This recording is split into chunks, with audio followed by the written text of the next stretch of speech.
So let's be honest, the NBA playoffs have been a real disappointment so far, with the Golden State Warriors and the Cavs not losing a single game yet. Last night, the Cleveland Cavaliers beat the Boston Celtics 130-86. Yes, they beat them by 44 points and were up like 40 at halftime. But that's not even in the top 5 biggest blowouts in NBA history. In this video, I'm going to be going over the 5 worst blowouts in NBA playoff history.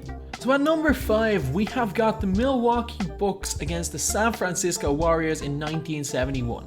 The final score was 136-86 in favor of the Bucks. This is back when Kareem Abdul-Jabbar was playing for the Bucks, and they had a really solid team of Kareem, Bob Dandridge, John McLaughlin, Oscar Robertson, so obviously they were very strong. They won this game by 50 points. John McLaughlin actually led the Bucks in scoring with 28, and Kareem Abdul-Jabbar had 23 points. And it was also the closeout game in the series, in which the Bucks won 4-1. The funny thing is that before this game in that series, none of the other 4 games have been decided by more than 14 points, and in the closeout game was decided by 50. Number 4, Game 6 of the 2015 Eastern Conference first round between the Chicago Bulls and the Milwaukee Bucks. The Milwaukee Bucks had lost the first 3 games in this series, but won games 4 and 5 to make it an interesting series. But in Game 6, it was a blowout in favour of the Bulls. The Bulls won 120-66 with a margin of victory of 54 points.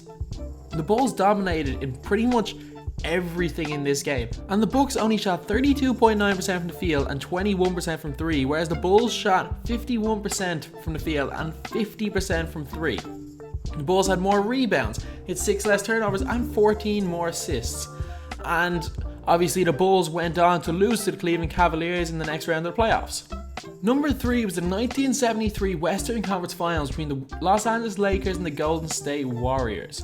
So this was the year that the Los Angeles Lakers made the finals and lost to the New York Knicks. But in the Western Conference Finals, they actually beat the Golden State Warriors by 56 points in one of the games.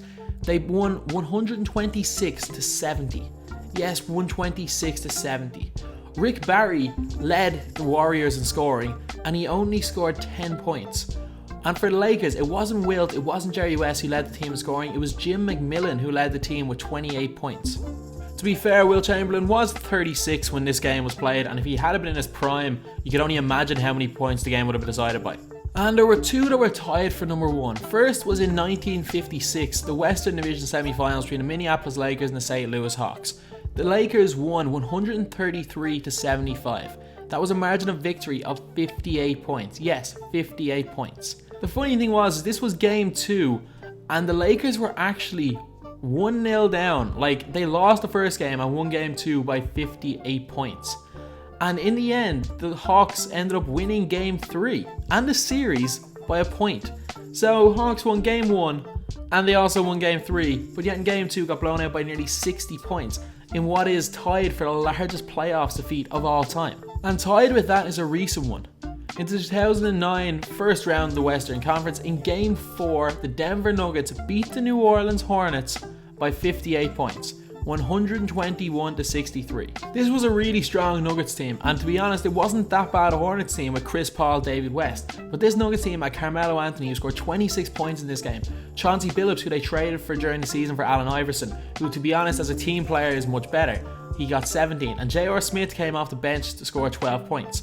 The Hornets only shot 31% from the field, whereas the Nuggets shot 56%. And after this game, the Nuggets went on to beat the Hornets by a little bit less, by 21 points in game 5. So anyway, that's the video. I just made this because of how well the Cleveland Cavaliers beat the Celtics and the fact that that wasn't even in the top 5 of all-time playoff blowouts. So anyway, that's the video. Thanks for watching. Please like, comment and subscribe.